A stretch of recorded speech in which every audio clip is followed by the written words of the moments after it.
Bem-vindos a mais um Expresso Israel. Eu sou a Anita Efraim. Como todas as semanas, estou aqui com ela, Daniela Kresh, que é jornalista, correspondente do IB em Israel. Tudo bem com você, Dani? Como foi a semana?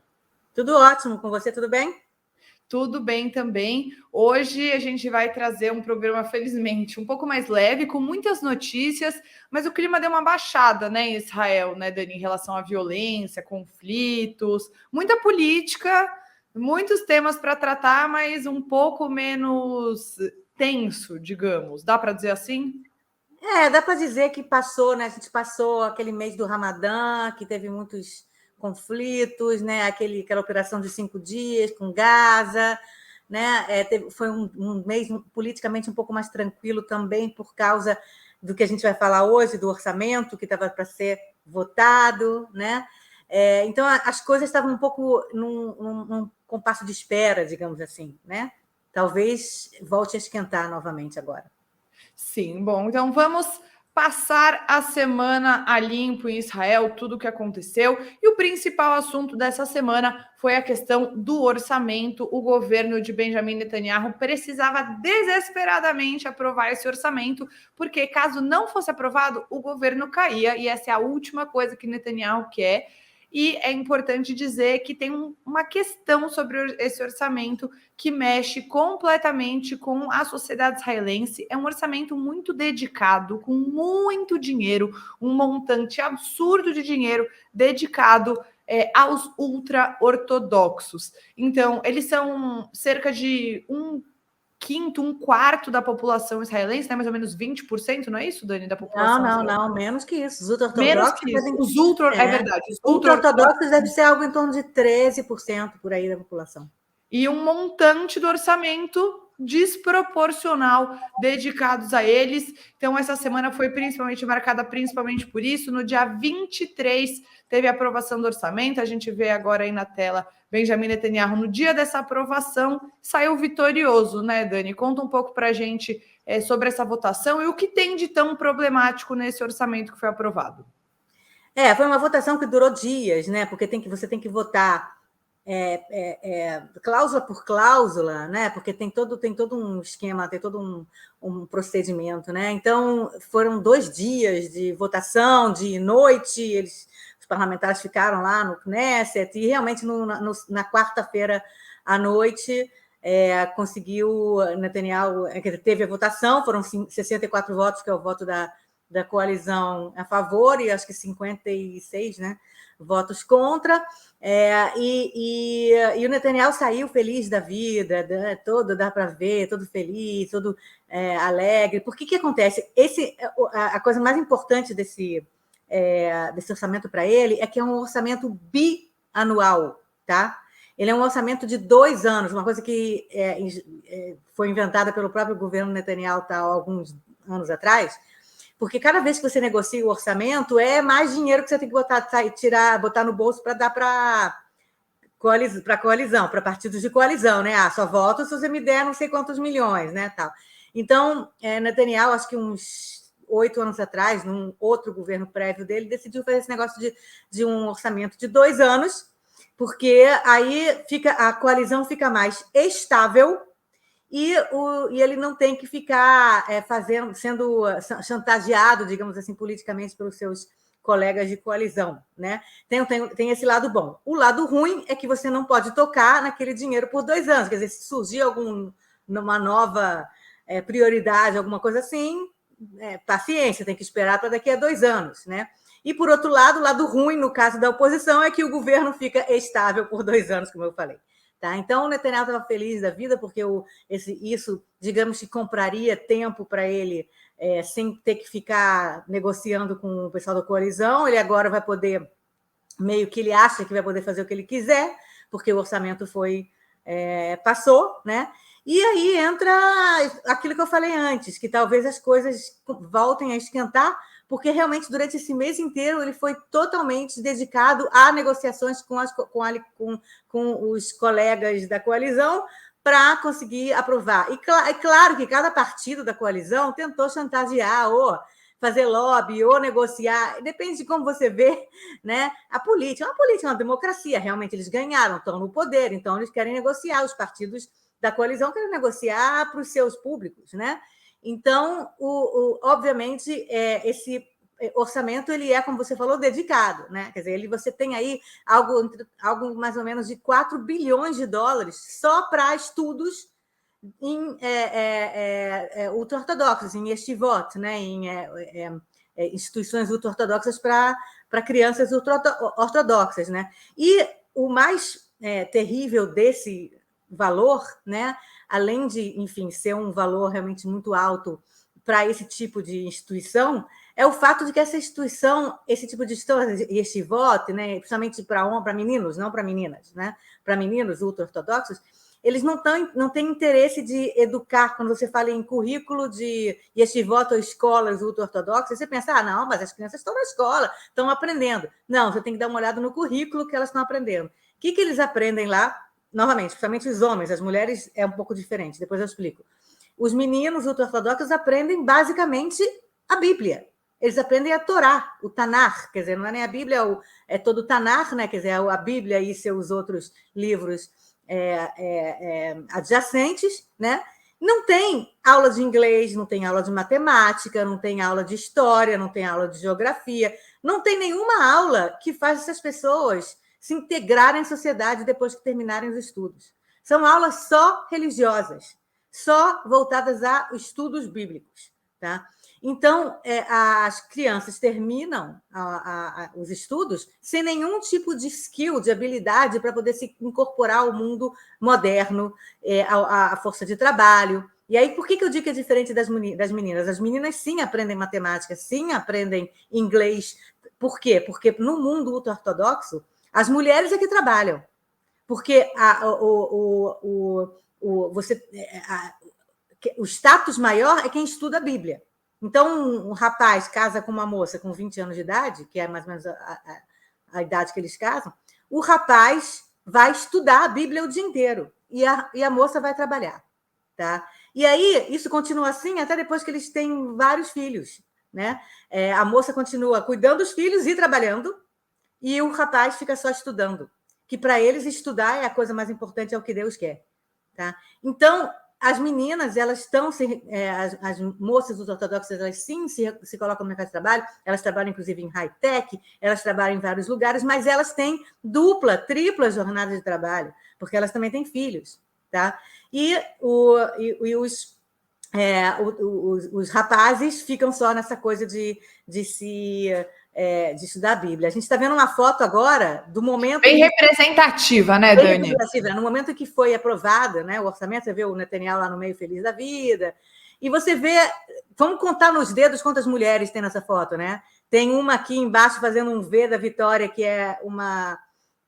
eu diria que é a Carla Zambelli israelense, né, que é a Tali Gottlieb.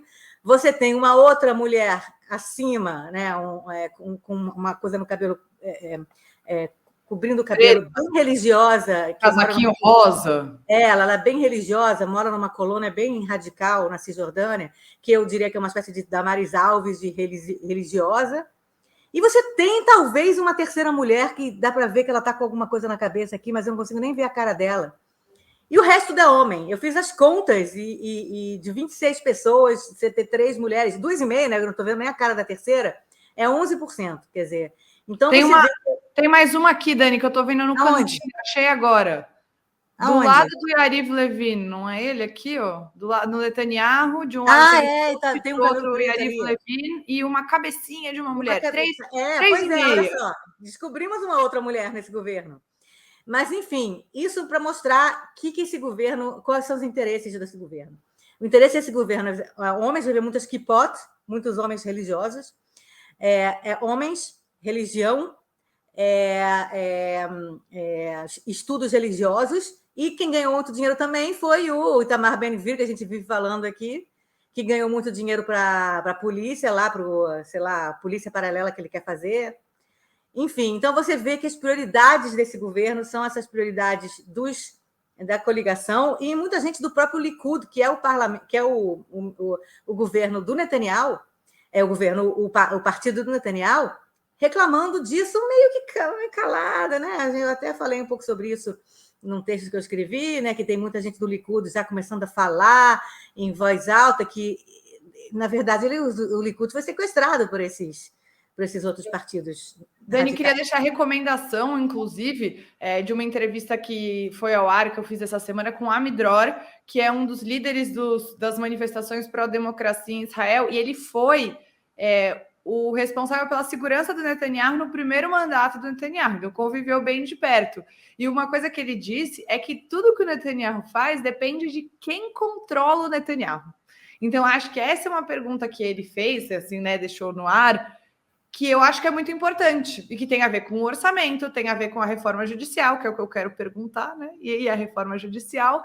Então, acho que é um questionamento, e tá aqui no nosso canal no YouTube também, para quem quiser assistir, 20 minutos, tá legendada a entrevista toda, traduzida, né? A gente conversou em inglês, mas tem as legendas em português, então fica a recomendação. E Dani, hoje é sexta, amanhã é sábado, dia oficial de manifestação em Israel. Na semana passada, a gente já teve 150 mil pessoas nas ruas de novo, depois de uma semana um pouco mais fraca por causa das tensões entre Israel e Gaza.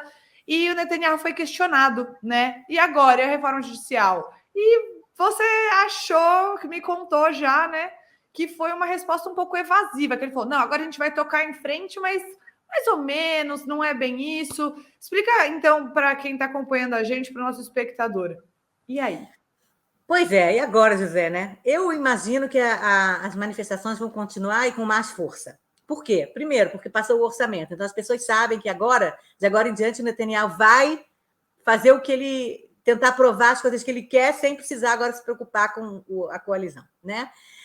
E, como você falou, ele é controlado, né? Ele está cada vez mais controlado.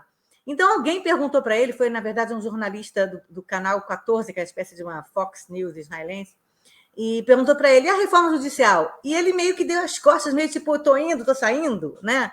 Tipo, ele não ficou para falar, não, de agora vamos fazer reforma judicial, muito importante para o país.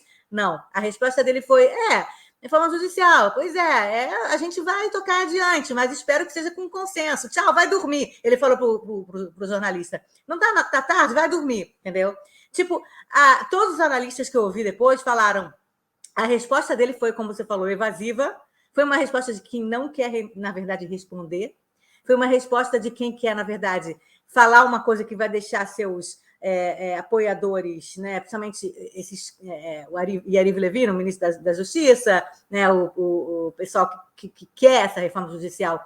Então, é por isso que eu acho que ele, na verdade, não vai, deu um sinal aí de que ele não está enfaticamente investido nessa reforma judicial, da maneira como ela está sendo preparada, né? E que ele entendeu, talvez com pressões externas dos Estados Unidos, de outros tipos de aliados, que essa reforma judicial não vai ajudar o país e não vai ajudar ele mesmo, enquanto bom populista. Então, provavelmente, ele vai empurrar com a barriga essa reforma e, sei lá, se vai sair alguma coisa dela ou não, a gente vai ter que realmente esperar pelos próximos capítulos.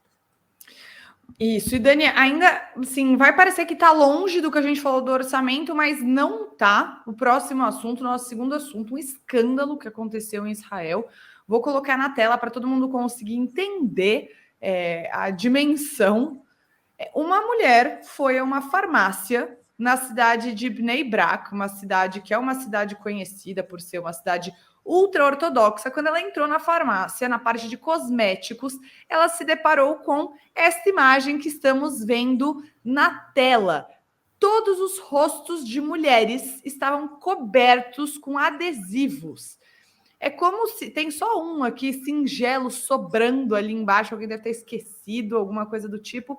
É como se o rosto da mulher, Dani, fosse proibido. Numa farmácia, um produtos para mulheres. É um demonstrativo. Você compra esse produto para pintar o seu cabelo e ficar desta cor. E foi um escândalo em Israel. Acho que é uma questão muito simbólica, né? E mostra como esse domínio dos ultra-ortodoxos, que não querem nem olhar para a cara de mulheres, está em todas as áreas da sociedade, mesmo ele sendo menos de 15% da população. É muito bizarro. Vai mais fundo, né? A gente tem que entender voltar um pouco a entender a visão dos ultra-ortodoxos, né? Não estou dizendo justificar, não, só para explicar.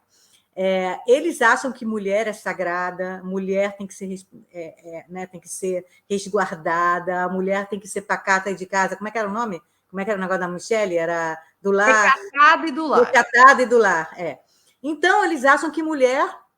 Alguns jornais ultra-ortodoxos, líderes ultra-ortodoxos, acham que você não pode ter nenhum tipo de imagem de mulher em lugar nenhum. Se você pegar jornais religiosos, você vai ter imagens que tiverem mulher, eles vão, às vezes, Photoshop, eles fazem Photoshop e tiram mulheres. Uma vez o Netanyahu andou pelas ruas de Paris, negócio com a Angela Merkel, não sei o que, tiraram a Angela Merkel, né? Fazem Photoshop, ou às vezes eles só dão imagens que têm homens mesmo, ou às vezes eles colocam alguma coisa em cima da cara. Eles justificam dizendo que isso é a maneira deles de respeitar as mulheres, né? Então, você vai em alguns lugares como Jerusalém, mais para a área mais ultra-ortodoxa, ou Bnei Brak, você não vê outdoor com cara de mulher. Isso a gente já está mais ou menos acostumado com isso. Ninguém, sei lá, eu não vou dizer ninguém, mas, obviamente, todo o público mais secular e menos religioso, né, acha isso absurdo, mas já estava acostumado, né, com isso. Agora, isso é um passo a mais, né? Isso aí você ir numa farmácia, não é um outdoor, não é um jornal, não é uma comunicação pública, é um produto para mulheres dentro de uma farmácia que até hoje não tinha problema nenhum.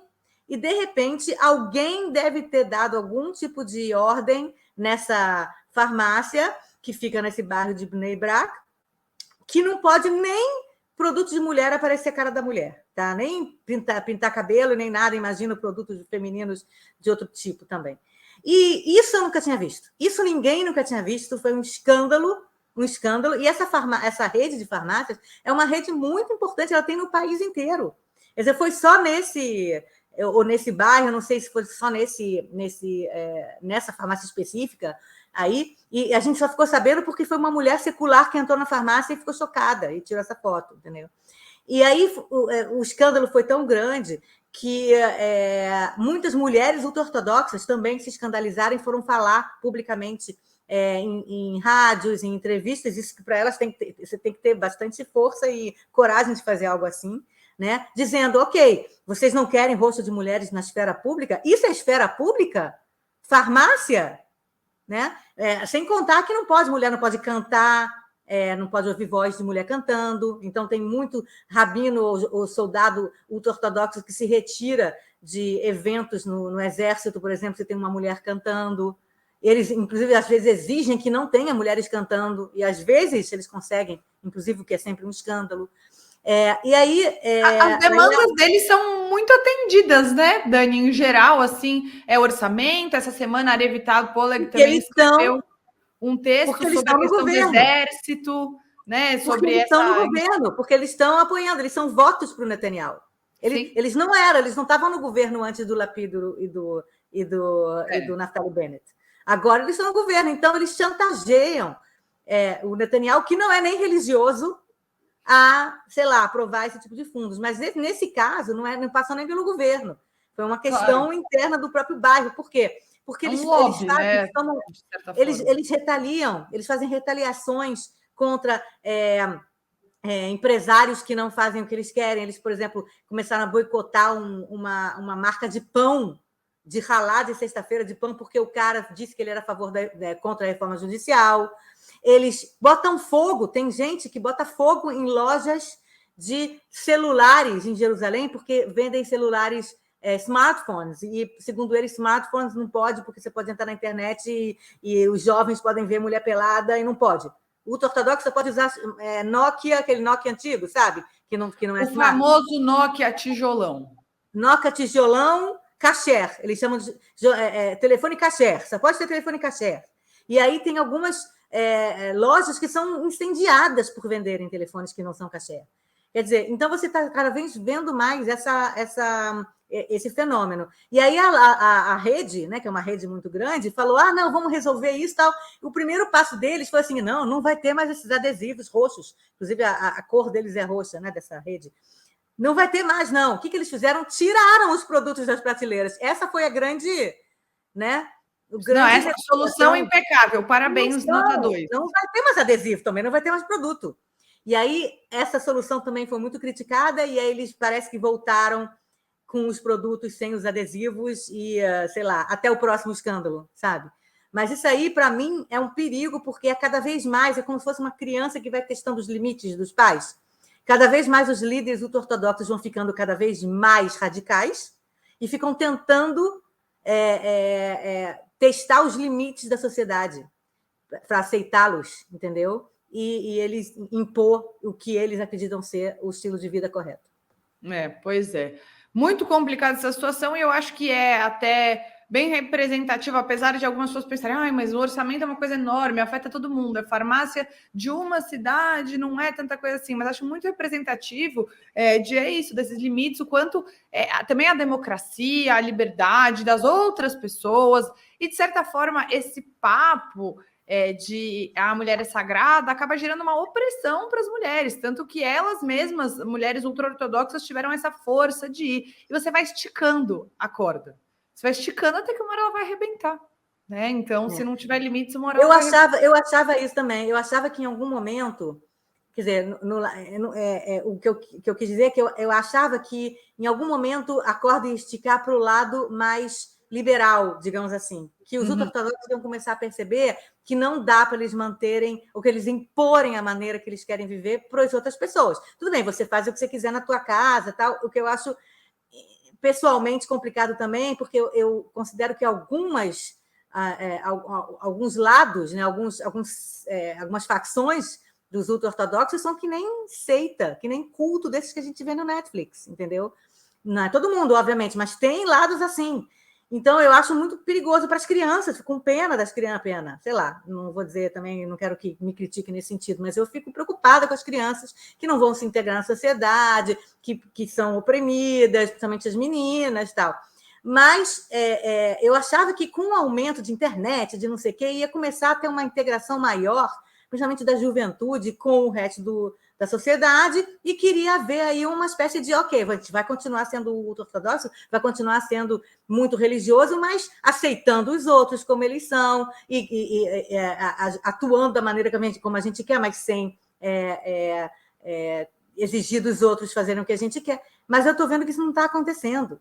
Pelo contrário, quanto mais eles se sentem ameaçados pelo mundo, pela sociedade, pela internet, né? Quanto mais eles se sentem ameaçados, mais eles põem limites internos e tentam influenciar os outros. Se fechar nessa bolha, mas que acaba afetando a sociedade maior, né?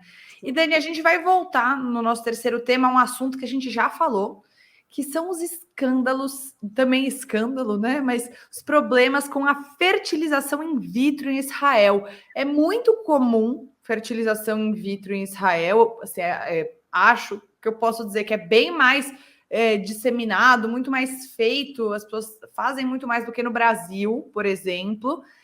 Tem muitas clínicas de fertilização in vitro pelo país todo, e há alguns meses a Dani trouxe para a gente uma história de uma mãe e um pai que descobriram que o filho não era o filho deles, que tinha tido uma troca de embriões. E agora aconteceu de novo, mas um caso até um pouco mais sensível, digamos assim, porque quando a gente contou, quando a Dani trouxe esse caso, era uma criança que ia nascer. Ela ia nascer quando descobriram. Esse novo caso, né, Dani, uma criança mais velha, teve um problema de saúde. Quando foram investigar, era um problema genético e nem o pai, nem a mãe tinham esse problema. Sendo assim, foi descoberto depois que não era filho deles. Um problema muito grande esse que está se, não sei, espalhando na sociedade com essa descoberta e com consequências, né? O medo é que seja maior do que a gente pense, né? O medo, quando a gente descobre um caso, é que tem um montão de casos que a gente não descobriu, né? Então, esse é o medo. O que acontece é o seguinte, como aqui em Israel, fertilização in vitro é uma coisa realmente muito maior do que, acho que a maior parte do mundo, porque tem esse ethos, né, israelense de que vamos criar e procriar e fazer muitos filhos e não sei o quê, né? E vamos ajudar. Então, hoje, para você fazer fertilização in vitro, você paga algo em torno de 10% do preço que você pagaria no Brasil. já contando, quer dizer, trocando já em dólar, digamos assim. Tá? Quer dizer, você paga hoje para fazer fertilização in vitro muito mais barato, não precisa vender nada para fazer um ciclo de. Né? Eu conheço gente no Brasil que vendeu carro para poder fazer um ciclo de fertilização in vitro. Aqui não, aqui você tem quase gratuito, acho que você pode fazer no máximo 14 vezes usando esses subsídios, que você compra tudo com 10% do preço só, e seu plano de saúde paga tudo, tá? Remédios a 10% só e tal. Quer dizer, então é muito, muito, muito barato você fazer fertilização in vitro por causa dessa ideia de que família é importante, de que é importante ter mais filhos e tal. E aí, nos últimos anos, surgiu essa rede de hospitais que a gente está vendo aqui, está escrito em hebraico, vocês não estão vendo, mas o nome dessa rede é Assuta, tá? Essa é uma rede privada de hospitais, tá? Que é uma rede que foi surgindo, eu me lembro que não existia quando eu cheguei em Israel há 20 anos atrás. Mas ela começou há uns 15, 10 anos atrás, e hoje em dia ela é bem famosa porque ela tem médicos que cobram particular, é uma rede particular. E aqui em Israel, todo o sistema de saúde é uma espécie de SUS, que é privado, que é público, mas bom, assim, no sentido de que é bem bacana, tá? Mas, aos pouquinhos, também está caindo o nível desse sistema de saúde israelense por falta de médicos, por falta de investimento. E aí estão começando a surgir redes privadas que pegam as pessoas por isso. A gente é privado, então a gente é melhor. E as pessoas vão, então, nessa rede privada, principalmente não é nem porque os médicos são melhores, são os mesmos médicos, é porque eles têm. Por acaso, na rede pública demora 3 meses para você conseguir marcar uma hora, mas se você pede pelo Assuta pagando, depois da manhã você tem hora. Tá? Quer dizer, então, é uma maneira que os médicos também ganham mais dinheiro. Quer dizer, tem toda uma indústria por trás aí, né? E aí, eu não estou falando mal dos médicos, não. Acho que realmente existe um problema aí do sistema de saúde, que deveria receber mais apoio em termos de dinheiro, em termos de pessoas, tal e tudo. E os médicos acabam indo, então, se virando num sistema privado para conseguir, né, enfim,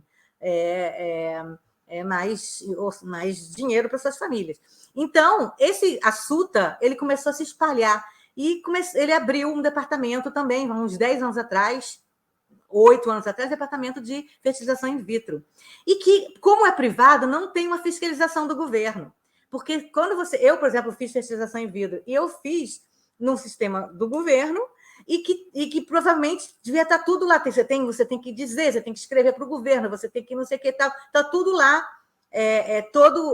A burocracia é uma burocracia pública, que todo mundo pode ver. Nesse Assuta não tem isso, é privado, o governo não se intromete. Então, provavelmente, eles devem passar por cima de vários procedimentos, de várias coisas que eles deveriam fazer, várias burocracias que eles deveriam fazer, ou várias coisas que eles deveriam, vários estágios até fazer a fertilização, que eles devem não fazer. É o procedimento correto, né?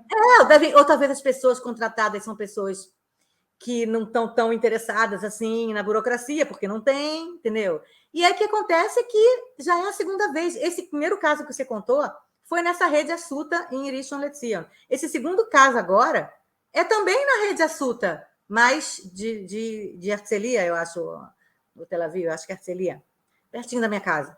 Quer dizer, então você tem algum problema aí nessa questão do fertilização in vitro privada. E o governo, acho que está estudando, já decidiu, que vai fechar essas... Acho que já tinha fechado o de Rishon, agora vai fechar todos os departamentos de fertilização in vitro dessa rede Assuta e vai dizer só público agora que pode fazer. Não pode mais fazer privado. Tá? Provavelmente vai acontecer. Eu não sei o quanto que isso resolve o problema, porque eu também não sei se há problemas do público e foram encobertos. Eu também não sei se aconteceram erros em fertilizações in vitro em hospitais públicos e a gente nunca ficou sabendo.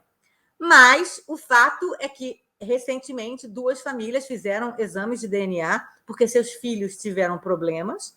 Um foi esse, que a criança estava ainda na barriga da mãe, que na verdade não é a mãe biológica, mas hoje em dia ela já é a mãe, porque nunca se descobriu quem são os pais. E ela falou, nasceu de mim é meu filho, segue em frente. Nasceu de mim é meu filho, e na época eu falei, não, que absurdo, não sei o quê, mas a verdade é que eles tentaram descobrir quem são os pais, não conseguiram. É uma confusão, de repente foi usado o óvulo de uma com o esperma de outro. Eu não sei se é que eles não conseguiram descobrir até hoje de quem são, quem são os pais biológicos dessa criança, que já está com 1 ano, acho, não sei, acho que foi em setembro do ano passado, então ainda não fez 1 ano, mas vai fazer 1 ano agora em setembro, né? E esse segundo caso, como você falou, ele é mais delicado, porque a criança nasceu em 2018, tá? E então a criança agora tem 5 anos de idade, já tem um apego emocional com os pais, obviamente, os pais que não são biológicos, descobriram que não são biológicos. Eles estavam morando no exterior, acho que na Alemanha, uma coisa assim, ou na Europa, e a criança ficou doente, eles foram fazer um exame de DNA no local onde eles estavam, na Alemanha, eu acho que na Alemanha, e descobriu-se que eles não têm ligação genética com o filho, né? Que os pais não têm ligação genética. E agora o hospital está surgindo vários boatos, eu não sei se é verdade ou não, que o hospital, primeiro, tentou encobrir, sabia desde então, desde 2018, e tentou encobrir, tentou pagar os pais para não falarem publicamente, e entrou com uma ação contra os pais, que estão agora com advogados, que também está com ação contra a SUTA, dizendo que os pais não querem fazer exame de DNA em Israel, tem que fazer em Israel. Exame de DNA na Alemanha não vale, como se fosse dar um outro resultado, né? Tipo, o exame de DNA em Israel é diferente do exame de DNA na Alemanha. Então, virou uma batalha judicial, mas, ao que parece, o hospital admitiu que houve realmente esse erro, e é realmente um escândalo. O que eu disse, quer dizer, o problema não é nem esses 2 casais. Com certeza eles estão passando. O pai estava contando esse novo caso do menino de 5 anos, que ele não dorme, que o mundo dele acabou desde que ele descobriu. Não que ele não ame o menino, entendeu? Mas é muito. Você imagina você descobrir depois de 5 anos que a criança que você acha que é seu filho biologicamente não é. Entendeu? Eu acho que quem julga os pais por passarem por algum tipo de reação complicada a isso é porque não sabe o que é ter um filho. É muito difícil. É um choque, por mais que eles amem a criança, não vão, é claro, entendeu? Mas é um choque. É que nem é um choque uma criança descobrir que ela é adotada, é o contrário, né? Digamos disso. Então é um choque, mas o problema não é nem esse. São essas 2 pessoas, claro, mas e aí? E outros? Tem outros? Muitas pessoas, como eu falei, fertilização in vitro aqui é muito, muito usada. E agora, vai todo mundo fazer exame de DNA? Aliás, não pode fazer exame de DNA sem você tem que fazer um pedido especial, nesse caso, para você fazer esse tipo de exame de DNA. Quer dizer, vai todo mundo agora fazer exame de DNA? Todo mundo agora vai olhar para o seu filho, que nasceu com fertilização in vitro, e falar, será que é meu filho mesmo? É horrível. É uma sensação coletiva, de falha coletiva, porque todo mundo aqui sente que foi um erro do sistema de saúde todo, né? E todo mundo que fez fertilização in vitro, que é muita gente, uma parcela muito grande da população, com medo, com temor, com nervoso, estressado, entendeu? Muita insegurança. Muito louco isso, realmente, é o que você falou, mas imagina a quantidade de gente que não vai sair pedindo para conhecido médico fazer pedido de exame de DNA para ter certeza, sabe? Tenho certeza que assim vai disparar o número de exames de DNA que vai ser feito. Não, e eu acho que, se aconteceu aqui em Israel, deve acontecer pelo mundo todo. Ai, de você ter erros é muito louco. Fertilização in vitro. Entendeu? Com certeza, algo que ainda vai a gente vai descobrir isso no futuro mais, porque a fertilização é uma coisa que começou há pouco tempo, daqui a pouco as crianças vão ficando adultas e aos pouquinhos a gente vai vamos descobrir muito disso no mundo todo, eu acho. Não é só. E isso mexe com o sistema de saúde de Israel, com negócios, com economia, então tem consequências para uma sociedade inteira, realmente é muito chocante. E a gente, assim, não demos assim, notícias maravilhosas, mas notícias um pouco menos tensas no sentido de segurança, né? Era nesse sentido que a gente falava no começo do programa. Muitas informações relevantes, mas acho que as reações, elas são a próxima notícia, né? Então, o que a gente vai ver provavelmente na próxima semana, a retomada dessas manifestações com mais força, saber dessas mulheres ultra-ortodoxas reagindo, saber as consequências dessas famílias que fizeram a fertilização in vitro. Essas provavelmente são as próximas notícias nas quais a gente vai ficar de olho. Por hoje é isso, Dani, te agradeço por mais uma semana. Fiquem ligados nos artigos que a Dani publica diretamente de Israel, a Revital Poleg também, diretamente de Israel, contando sobre as coisas que estão acontecendo por lá no nosso site e também sempre nas nossas redes sociais e toda sexta-feira aqui no Expresso Israel. Obrigada, Dani. Até semana que vem. Obrigada a você, obrigada a todos. Tchau.